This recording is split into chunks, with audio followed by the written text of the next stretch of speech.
This is so beyond insulting that TCW actually makes Jar Jar smarter than Mace Windu. Mind you, this is post-Ahsoka Mace Windu. So most fans hate Mace Windu because he doesn't properly apologize to Ahsoka for what happened at the end of Season 5. So if Filoni, who is Ahsoka's biggest fan, felt the same way, makes sense that he would then turn his character into a complete moron. This is why you do not play favorites with your characters. Especially since Mace isn't even Filoni's character. It's one of those things. It's like they are squashing a good character under their heels. It's like, okay, well, why? There has to be a why.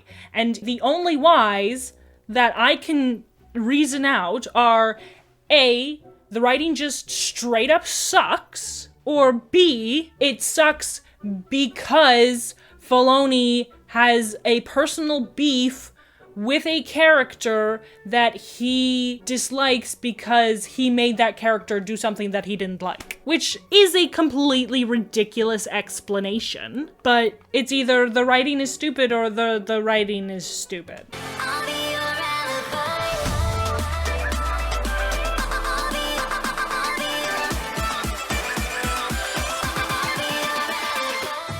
I think this is the arc where... Without darkness, there cannot be light. I think this is the arc where Obi-Wan and Anakin go find Sifo-Dyas, and it's dumb and weird. Or maybe this is the Jar Jar arc. I really don't remember much of Season 6. Well, there's only 4 episodes left. I don't know.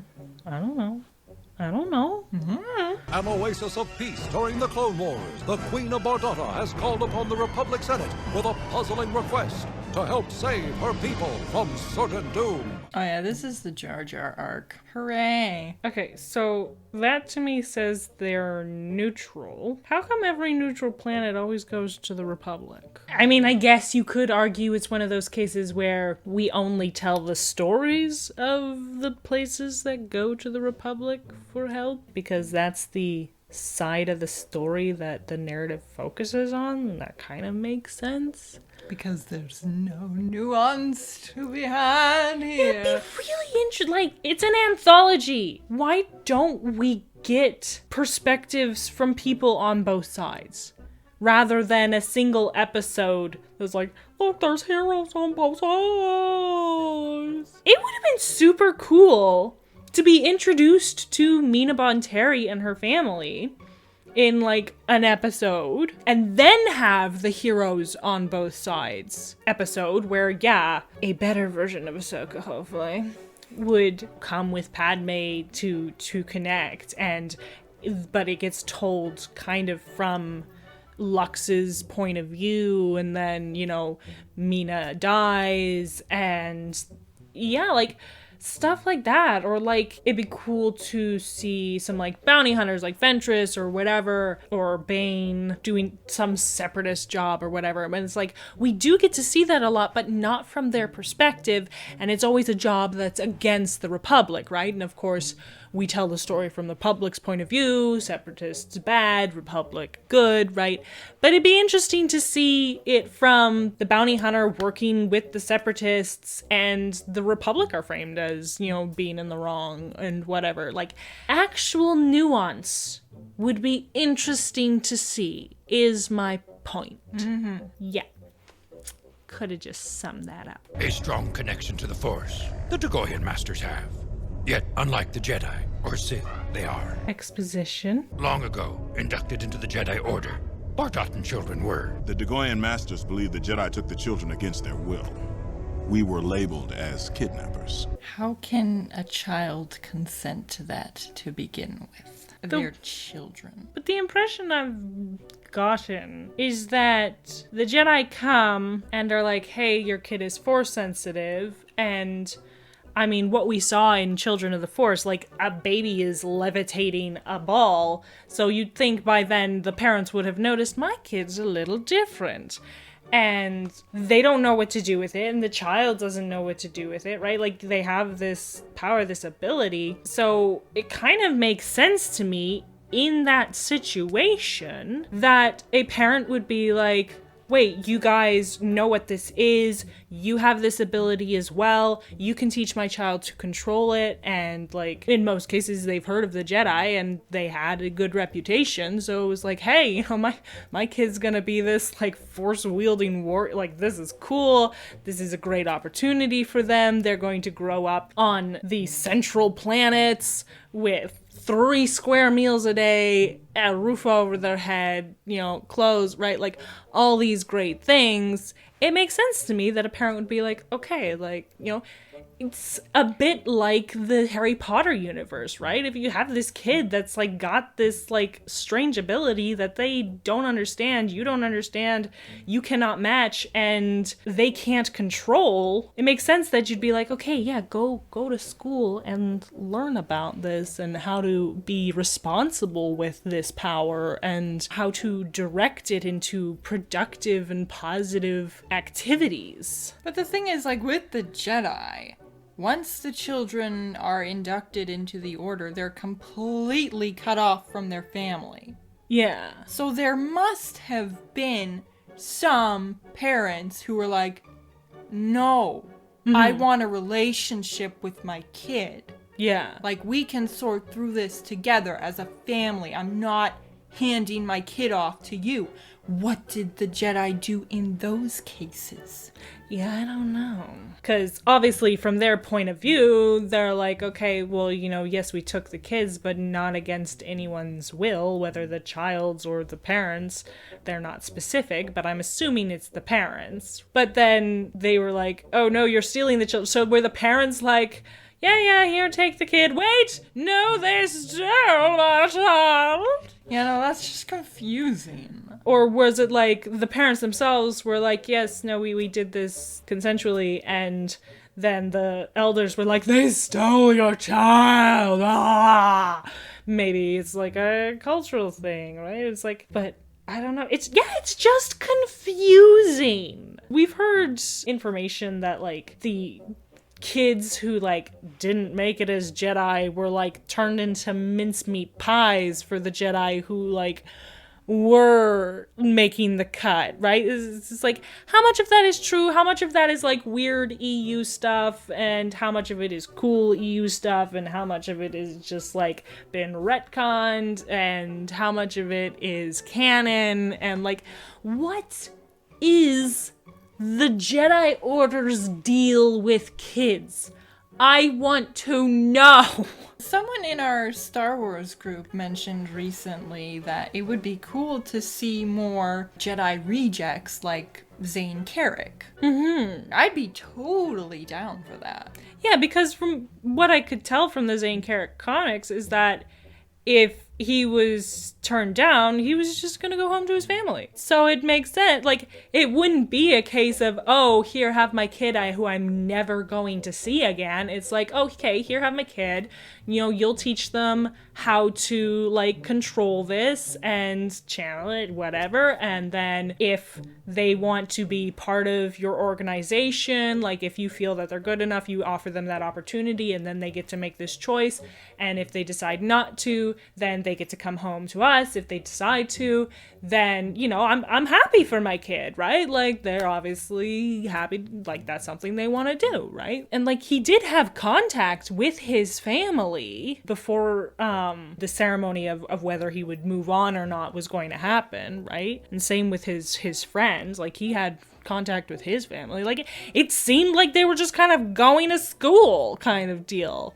They weren't necessarily home every night like you are at school, but like, it didn't seem like this completely cut off thing. But again, the Zane Carrick comics I don't think they're canon. So it's not anymore. Yeah. But like, those comics, I believe, took place well before this era. Well, it is the Knights of the Old Republic. Yeah. So it's Old Republic era. Right, yeah. But still, it's like, how much has changed from then to now? Like, why would they kind of this idea that over the years, the Jedi kind of lost their way, and that's what ultimately led to their downfall here in the prequel era. I still want to know. If you know, or like can link to somewhere that like explains what the canon explanation for how the Jedi Order works, like now and then and whatever, like I would love to learn about that. So all you smart peeps, leave a comment.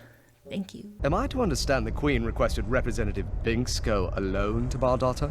I'm afraid she was quite specific on that point. I think that course of action is unwise. Yes, I agree. Okay, so she's heard of Jar Jar Binks, somehow, and having heard of him, she specifically requests him. She does explain it later, like he has a pure heart or something, like, which is true, but he's all hard to no head, so... Yeah. If there is trouble on Bardotta, I'm afraid Representative Binks will be out of his depth. That's a nice way to put it. Are you volunteering to undertake this mission, Master Windu? If the council agrees, yes. Windu and Jar Jar Binks. I cannot think of a worse pairing. Are you sure you are the delegate the Queen spoke of? Yep, the Queen is Misa Paolo. Misa knowing her for a longer time. And she asked for you. I've never seen these episodes. I think the Clovis ones were the only part of season 6 that we watched together before we started doing this whole thing. I thought I showed you the Yoda one too, but maybe not. No? The Queen did not request your presence, Jedi. Your right saber, please. Misa with Misa. Come. But why don't they just tell Mace to, like, stay on the ship? He's not welcome there. You're not welcome here. Here, we'll just disarm you and you can come. It's not like you have an ability that you can use even if you don't have your lightsaber. Well, Jar Jar was like, he's with me, so maybe that's why. But I don't know. Maybe. Because even before he said that, it seemed like they were already planning on bringing him with. You were requested to come here alone.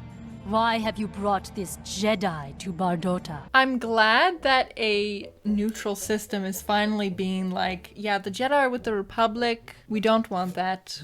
Thank you, bye-bye. But at the But same she time, went she to the asked Republic for help. Exactly. So, like... It's just the this is Jedi they have a confusing. beef with, not the Republic. Because of the whole, Right. oh, you're stealing our children thing. Whereas on Mandalore, it was like, oh, we have a beef with the Republic, but not with the Jedi. Right, no, that was mega stupid. He's coming here to be helping Misa solve your troubles. He is your servant, then. Yes, that is the truth. For now, you must wait in the antechamber. He couldn't have waited out there. What was the purpose of bringing him in? I do like her, like, cool eye design. It looks like butterflies. Meditate with me. That's not meditation. When she said, oh, I need to speak with him alone, I was going to make a joke like, ooh, alone. And then it happened and I'm like, oh, no. They have him do a foot pop. There is a great disturbance in the Force here. That much is certain. I can sense it all around me. You wait in the antechamber. Okay, I'm just gonna go take a tour around, talk to my friend. The innocence of a child, this Gungan has. Perhaps appealing to the Dagoyan. His mind is. That just makes it sound creepy. Oh yeah, that makes it sound super creepy. You will let me inside. That will not work on a Dagoyan. Pouty face. Okay, that seemed a little too petty for Mace.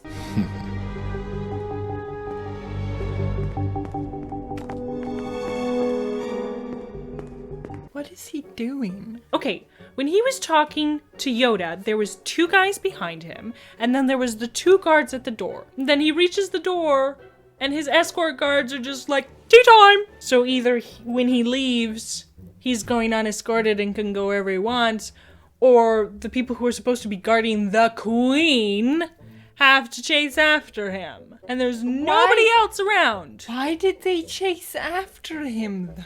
That's the other question. Okay, we can't let him go in here. He's leaving. We'd better follow him to make sure he can't go in here. What the heck? This show. This show. She ruined my plug the first time, so I'm going to do it again. If you are enjoying, please consider liking the video, subscribing, sharing it around, comment below, and consider supporting us on Patreon. Thank you. I stumbled upon a terrible plot. Excuse the intrusion, Your Majesty. The Jedi slipped past us. These Jedi are deceptive, as I said. Why was it so important for Mace to get in there? Why is Mace being stupid? Yeah. They do this just to interrupt her. It's like, oh, we want them to be interrupted before she can tell Jar Jar. Okay, well, if we just make Mace stupid, ta-da! Everyone in this show is a plot device. No respect for the characters at all. You are jeopardizing the mission. You jeopardize the mission! She's a trusting only Misa. Oh, and now Yursa. A little. No. You just broke what little trust she had because you vouched for him. Did the Queen tell you anything important? She was trying to. Take this. Since they seem to want to keep us separated, contact me if you learn anything useful. Here, this is become untrustworthy. That'll really help us figure out what's going on. Why didn't he give him that communicator earlier? This is so beyond insulting that TCW actually makes Jar Jar smarter than Mace Windu. Mind you, this is post-Ahsoka Mace Windu. So most of the fans hate Mace Windu because he doesn't properly apologize to Ahsoka for what happened at the end of season 5. So if Filoni, who is Ahsoka's biggest fan, felt the same way, makes sense that he would then turn his character into a complete moron. This is why you do not play favorites with your characters. Especially since Mace isn't even Filoni's character! It's one of those things, it's like, I'm probably reading into it, but they're treating him poorly. They are squashing a good character under their heels. It's like, okay, well, why? There has to be a why. And the only whys that I can reason out are A, the writing just straight up sucks, or B, it sucks because Filoni has a personal beef with a character that he dislikes because he made that character do something that he didn't like. Which is a completely ridiculous explanation, but it's either the writing is stupid or the writing is stupid. Okay, die, Master and Mates, but only if Queenie thinks it's alright to tell you. Glad you had that really loud conversation 10 feet away from these guys. She has disappeared. I will convene the Bahk-tov Council. Come! Yeah, let's not inspect the room at all first. Let's just leave, so if she's hiding behind a cushion, she can just immediately come out. If Jar Jar had the communicator ahead of time, and then maybe Mace's transmitter gets bumped by one of the guards, or like something happens, either which way, the Queen sees or hears or whatever the transmitter on Jar Jar's wrist. Maybe Yoda kind of calls to check in with Mace and Jar Jar, and it shows up on both their transmitters or something like that, right? Either which way, the Queen is like, no, I want to tell this to you completely in secret, so you need to, put that outside the room. And then when he steps out for that short moment, right, maybe to give it to Mace, to be like, hey, hold on to this, and, Queen's gonna tell me something, and, I'll let you know what it is afterwards, right, like in confidence, and then goes back inside and she's gone. You'd maybe want to polish that a bit, but like, there are ways that they could have done this without making Mace look stupid. And if you wanted to have this like, oh, well, Mace is like trying to get away from the guards and stuff like that, that would make more sense for like, because he was talking to Yoda about they don't trust him, blah, blah, blah, like, right in front of the guards. So it would make more sense if that was like, Yoda calls, and he's kind of like, I can't talk right now, give me a moment. And then he does his, like, sneak away from the guards thing, hide up in, the ceiling, and then calls Yoda and is like, okay, here's what's going on, and, right? So you get that kind of cool moment of him, like, getting away from the guards and such, but it makes more sense. He's not being stupid. In fact, he's being smarter because instead of, having this conversation about them when they're standing right there, they can relay everything you say to the Queen. And then he goes, to find Jar Jar, and that's when Jar Jar's coming out like, oh, there you are, Mace, what good timing. And meanwhile, the guards at the door are like, hey, where's your escort? But Jar Jar comes out right as that happens. Here, take this, the Queen was gonna tell me something, whatever, blah, blah, blah. And then they go back in the room, and she's gone. I would have liked that a lot better. Same kind of plot points. Yeah. But just done good. Juggled a little differently so that you're not making characters stupid for the sake of plot. I credit this show with actually making Jar Jar funny. Like in that episode where he goes with Bail Organa to Toydaria and he distracts the Separatists. Mm-hmm. Or the Trade Federation guys. That was hilarious. To me, at least. When he was posing as Boss Leone and talking to Grievous. I found that hilarious. Now he's gone back to being the way he was in the prequels, which is not funny, and it's just really grating. Yeah, I guess I could see that. I mean, like, the whole Boss Leone thing, I agree with you. Jar Jar in that moment was funny. I didn't like it because it made Grievous look stupid. Yeah. But yeah, here it's, as soon as they put him in a serious role, like he has to be serious, then it's this weird kind of tonal clash because he's completely ridiculous, but seriously so. It doesn't make any sense. You're like, okay, should I be laughing at this? Or should I be feeling an emotion other than laughter? I mean, laughter is an expression of emotion, not an actual emotion, but you understand what I mean. Yeah. There can be no doubt. The prophecy is being fulfilled as it was written. How much you want to bet that guy's the bad guy? If I may. The coming of the Jedi was a sign! The Harbinger of Doom! The Harbinger of Doom! Cancer! Queenie Julia was me Bombad Paolo for many years. That's why she's a calling Misa to help in your time of need. Misa taking my... Harbinger of Doom! Harbinger of Doom! Hey, she called me to help you guys. Ah, yes, I feel safe now with that Harbinger of Doom standing beside this person who is, a friend of the Queen. I am completely calm and on board with it. What the heck? What was that turnaround? No one who enters those caverns ever returns. Then that is where we must look first. Then that's where we be going first.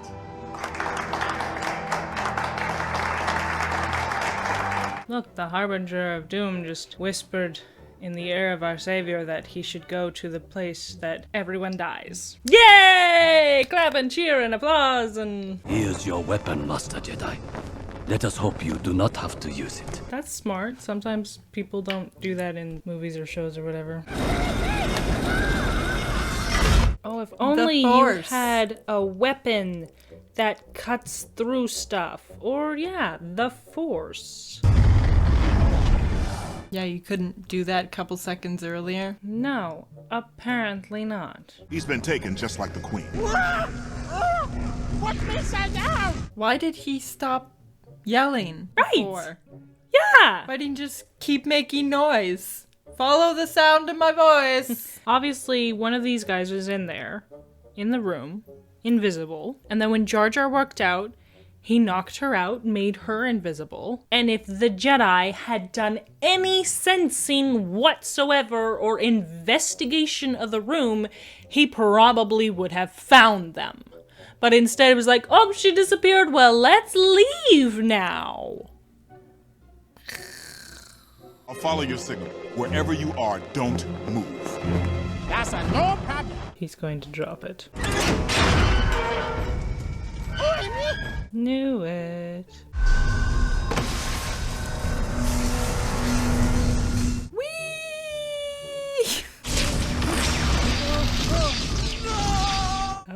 tweed. Kids show. Yeah, kids show. So was the guy that they just stole the energy from, like, disintegrated? I mean, I guess that makes sense. Let me go! He just bitch slapped Jar Jar. Now he uses the Force, but only to jump. Yeah.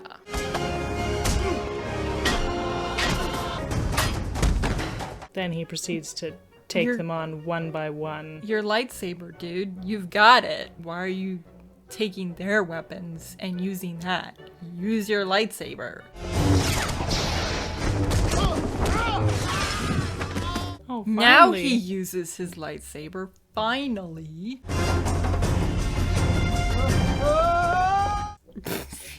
Seriously? Fighting, gives him a dirty look. This show. Misa swearing to find you, Sir Queenie, with the help of Misa Bombad Paulo, mastering Mace. Whatever happened to Harbinger of Doom? Harbinger of Doom! It's also like, we're gonna go find the queen. We lost the queen, but we're gonna go find her again. Yeah, we can count on you. I don't understand anything. Like, you said that the queen explains why she asked for Jar Jar, but it was Yoda who said that he had a pure heart, or, you know, along those lines, not the queen. The queen hasn't explained yet why she asked for Jar Jar, other than that they were lovers. But it's like, okay, just because he's got the moves doesn't mean that he'll be of help to you in this situation. I don't know, and I don't want to think about it anymore because it's just, no.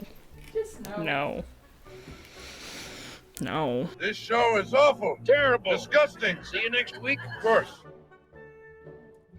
Before we continue, we should do a plug. If you are enjoying. If you like seeing stupid people, subscribe for more stupid people. Going to say at all. Want to put a favorable image out there, you know, so that they'll actually consider subscribing and commenting and sharing, leaving a like, liking, and supporting us on Patreon. Yeah, maybe all that jazz. Like, imagine being the first patron. You know, people will be like, first comment. You, everywhere you go, can be like, first patron, right here. There you go, bragging rights. Bragging rights. Rights for bragging. But not like Ahsoka in the Citadel arc, because no one wants to be like that. I was going to make an Ahsoka comparison, but then I was like, do we really want to compare our patrons to Ahsoka? And I was like, no. No, we do not. And then you compared it to Ahsoka. No, I said it wasn't like that. It's very clear difference. You ruined everything. I was gonna do a plug, and you ruined it. I could tell from the look on your face. You was like, she's recited this. She's just gonna like, boom, boom, bang, done. Professional, serious. We mean business on this channel. And then I was here. I don't like you. You're a terrible person. I am, though. I am.